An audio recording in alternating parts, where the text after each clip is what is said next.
Hi, എല്ലാവർക്കും പുതിയൊരു വീഡിയോയിലേക്ക് സ്വാഗതം. അർച്ചന രാജേശ്വരിയുടെ ഒക്കെ ചോദിക്കുന്നുണ്ട്, നിങ്ങളായിട്ട് ഇറങ്ങി പോവോ അതോ നിങ്ങളെ ഇറക്കി വിടണമെന്ന്. അവരായിട്ട് തന്നെ അവിടെ നിന്ന് ഇറങ്ങും. മഹാദേവനും രാധിക അർച്ചനയോട് പറയുന്നുണ്ട്, സൂക്ഷിക്കണം, പക കയറിക്കഴിഞ്ഞാൽ അവരെന്തൊക്കെയാ ചെയ്യാന്ന് പറയാൻ പറ്റില്ല എന്ന്. അർച്ചന പറയും, എൻ്റെ കാര്യം നിങ്ങൾ ഓർക്കണ്ട, നിങ്ങൾ ഇനി ഇവിടെ സുരക്ഷിതരായിരിക്കും, എപ്പോഴും പോലീസ് പ്രൊട്ടക്ഷനൊക്കെ ഉണ്ടായിരിക്കും എന്ന് പറഞ്ഞാണ് പോകുന്നത്. രാജേശ്വരി വിജയശങ്കറിനെ ഫോൺ ചെയ്യുന്നുണ്ട്. വിജയശങ്കർ പറയും, ഞാൻ നിങ്ങളുടെ കോളിന് വേണ്ടി വെയിറ്റ് ചെയ്തിരിക്കുമായിരുന്നു, എന്തായെന്ന് ചോദിക്കുമ്പോൾ അവർ പറയുന്നുണ്ട്, അർച്ചന വക്കീൽ പോലീസിനെയും കൂട്ടി വന്ന് ഞങ്ങളെ വീട്ടിൽ നിന്ന് ഇറക്കി വിട്ടു എന്ന്. നടന്ന കാര്യങ്ങളെല്ലാം പറയുന്നുണ്ട്. എല്ലാം കേൾക്കുമ്പോൾ വിജയശങ്കറിന് നല്ല ദേഷ്യം വരും. കൂടാതെ അവർ പറയും, ഇപ്പം മനസ്സിലായി വക്കീലിനെ കൊണ്ട് ഒരു കാര്യം നടക്കില്ല എന്ന്. വക്കീലിനെ വിശ്വസിച്ച ഞങ്ങളെ പറഞ്ഞാൽ മതിയല്ലോ. അതുകൂടി കേൾക്കുമ്പോൾ അയാൾക്കങ്ങ് ദേഷ്യം കൂടും. ഫോൺ വെച്ച് കഴിഞ്ഞ് അയാൾ ആ ദേഷ്യം മുഴുവൻ വീട്ടിൽ തീർക്കുന്നുണ്ട്. ചന്ദ്രലേഖ വന്ന് കാര്യം തിരക്കുമ്പോഴത്തേക്കും വിജയശങ്കർ കാര്യം പറയും. ചന്ദ്രലേഖ പറയും, അല്ലേ തന്നെ അർച്ചന ഏറ്റെടുത്ത ഏത് കേസാണ് വിജയിക്കാതിരുന്നിട്ടുള്ളത്? എല്ലാ കേസും വിജയിച്ചിട്ടേ ഉള്ളൂ. നിങ്ങൾ പണ്ട് അവളെ ഇവിടുന്ന് ഇറക്കി വിടുമ്പം അവൾക്ക് ദൃഢനിശ്ചയം ഉണ്ടായിരുന്നു നിങ്ങളെ എങ്ങനെയൊക്കെ തോപ്പിക്കണം എന്നുള്ളത്. അതൊക്കെ അവൾ ചെയ്യുന്നുമുണ്ട്. വിജയശങ്കർ ചോദിക്കും, നീ എന്തിനാ അർച്ചന ഇത്ര കടന്ന് പുകഴ്ത്തുന്നത്? ചന്ദ്രലേഖ പറയും, ഞാൻ എത്ര പുകഴ്ത്തിയാലും ഉള്ള കാര്യം തന്നെയല്ലേ പറഞ്ഞത്. അർച്ചനെ തോപ്പിക്കണമെങ്കിൽ അവളുടെ ശക്തിയും ദൗർബല്യവുമായ ചിന്നുവിനെ വേണം നമ്മൾ പിടിക്കാൻ. വിജയശങ്കർ ചോദിക്കും, ചിന്നുവിനെ എന്ത് ചെയ്യാൻ? നിനക്ക് എങ്ങനെ തോന്നി ചന്ദ്രനെ ഇങ്ങനെയൊക്കെ സംസാരിക്കാൻ? ചന്ദ്രലേഖ പറയും, അയ്യോ, ചിന്നുവിനെ ഒന്നും ചെയ്യണമെന്നല്ല ഞാൻ പറഞ്ഞത്, ചിന്നുവിനെ അർച്ചനയിൽ നിന്ന് മാറ്റണം. അവളെ ബാംഗ്ലൂർ അയച്ച് പഠിപ്പിക്കുന്ന കാര്യമൊക്കെ ഇന്നാൾ സംസാരിച്ചില്ലേ, അത് തന്നെ നോക്കണം. അവളെ അങ്ങ് ബാംഗ്ലൂർക്ക് അയക്കണം. ചിന്നു അർച്ചനയിൽ നിന്ന് അകലുമ്പോൾ തന്നെ അർച്ചനയുടെ കോൺസെൻട്രേഷനൊക്കെ അങ്ങ് പോകും. ഇതാണെങ്കിൽ ഇപ്പോൾ അവൾക്ക് വേറെ ഒന്നും ചിന്തിക്കേണ്ട, കേസിൻ്റെ പുറകെ അങ്ങ് നടന്നാൽ മതി. അവളെ സഹായിക്കാൻ കൂടെ ഒരുപാട് ആൾക്കാരുണ്ട്. പക്ഷെ ചിന്നു അവളിൽ നിന്ന് മാറിക്കഴിഞ്ഞാൽ തന്നെ അവളുടെ ശ്രദ്ധ അങ്ങ് പോകും. വിജയേട്ടൻ അവിടെ വിജയിക്കുകയും ചെയ്യാം. വിജയശങ്കറിനും ആലോചിക്കുമ്പോൾ ചന്ദ്രലേഖ പറഞ്ഞത് കാര്യമാണെന്ന് തോന്നും. അമ്പാട്ട് വീട്ടിൽ അർച്ചന ഒഴികെ എല്ലാവരും കണ്ണുപൊത്തി കളിച്ചുകൊണ്ടിരിക്കുകയാണ്. ഓരോരുത്തരായി ഔട്ടാവുന്നതുകൊണ്ട് എല്ലാവരും നല്ല ആഘോഷത്തിൽ തന്നെയാണ്. അർച്ചന അങ്ങോട്ട് വരും. ആ സമയം അനന്തനാണ് കണ്ണ് കെട്ടിയേക്കുന്നത്. അനന്തൻ അർച്ചനെ പിടിക്കുമ്പോൾ അർച്ചന ഔട്ടായി എന്ന് പറയും. ഇനി അർച്ചന കണ്ണ് കെട്ടണം എന്ന് പറയും. അവൾ പറയുന്നുണ്ട്, ഞാനില്ല, നിങ്ങൾ കളിച്ചാൽ മതി, എൻ്റെ കണ്ണ് കെട്ടണ്ടെന്നൊക്കെ. അവർ സമ്മതിക്കത്തില്ല. ഉണ്ണിമോളും പറയും, ആൻറ്റിയമ്മ വരണമെന്ന് പറഞ്ഞ് വാശി പിടിക്കും. മഞ്ജു രമ്യയോട് പറയുന്നുണ്ട്, അവർക്ക് സ്വയം കണ്ണ് കെട്ടാൻ താല്പര്യമില്ല, മറ്റുള്ളവരുടെ കണ്ണ് കെട്ടിക്കാനാണ് താല്പര്യം. രമ്യ പറയുന്നുണ്ട്, ഒന്ന് മിണ്ടാതിരിക്കും ചേച്ചിന്ന്. അങ്ങനെ അർച്ചനയുടെ കണ്ണ് അവരെല്ലാം കെട്ടും. അർച്ചന ഇങ്ങനെ ഓരോരുത്തരെ പിടിക്കാൻ വേണ്ടി ശ്രമിക്കുകയാണ്. അങ്ങനെ പോയി ഒരാളെ അങ്ങ് പിടിക്കും. മുകുന്ദാന്ന് വന്നിട്ട് അർച്ചന വിളിക്കുകയും ചെയ്യും. ചിരിയോടെ അവൾ കണ്ണു തുറക്കുമ്പം കാണുന്നത് വിജയശങ്കറിനെയാണ് അവൾ പിടിച്ചേക്കുന്നത്.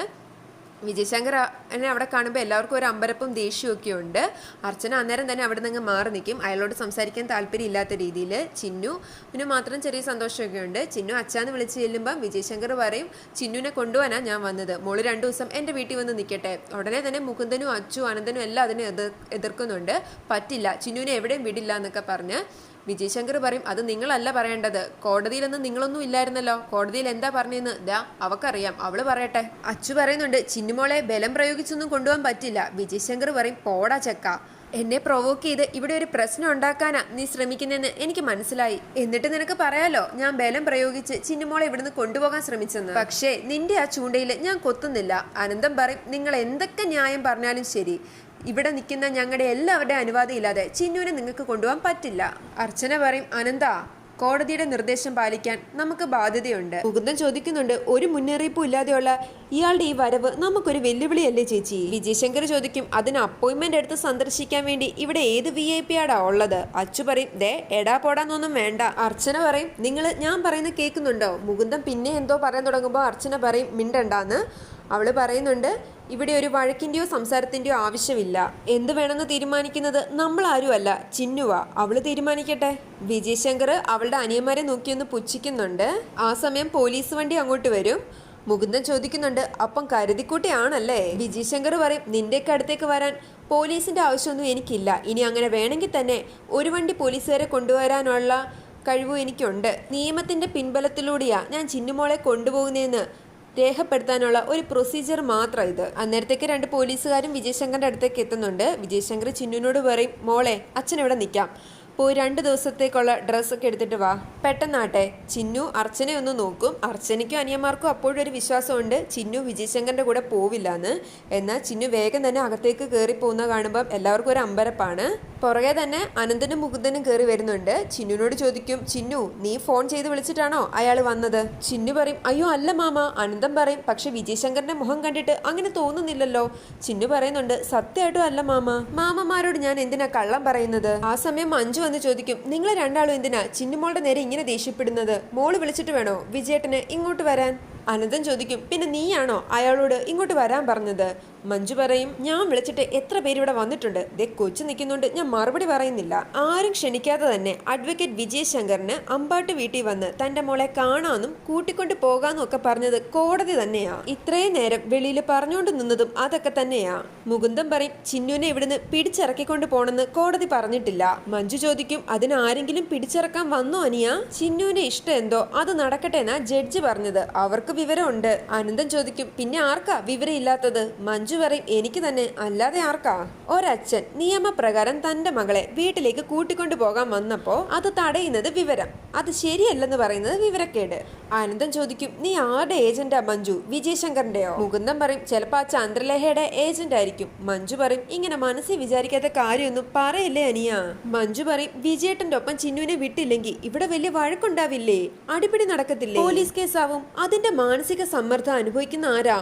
പാവം ചിന്നുമോളും പാവം നമ്മുടെ അർച്ചന ചേച്ചിയും. ഇതെല്ലാം കേൾക്കുമ്പം ചിന്നുവിന്റെ മനസ്സിലും കൺഫ്യൂഷനാണ്. അച്ഛൻ്റെ കൂടെ പോണോന്ന് ഓർത്തിട്ട് മഞ്ജു പറയും, നിങ്ങൾ ആണുങ്ങൾക്ക് ഇങ്ങനെ ശൗര്യം കാണിച്ചാൽ മതി, ഞങ്ങൾ പെണ്ണുങ്ങളാ എല്ലാ പ്രയാസങ്ങളും അനുഭവിക്കുന്നത്.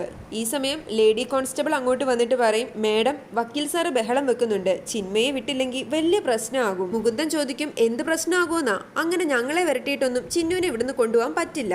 മുകുന്ദ, തടയാൻ നിൽക്കണ്ടെന്നും പറഞ്ഞ് അർച്ചന കയറി വരും.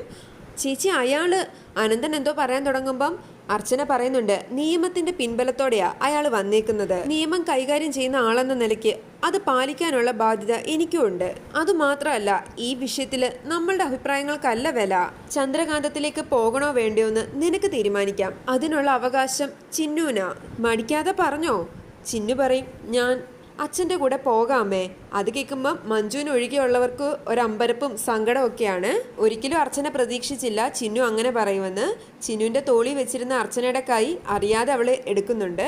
മുകുന്ദൻ ദേഷ്യത്തോടെ ചിന്നു എന്ന് വിളിക്കും. അർച്ചന പറയും, നിക്ക്, ഞാൻ സംസാരിക്കാം. അന്നേരത്തേക്ക് ചിന്നു പറയുന്നുണ്ട്, സ്ഥിരമായിട്ട് പോകാന്നല്ല അമ്മേ പറഞ്ഞത്.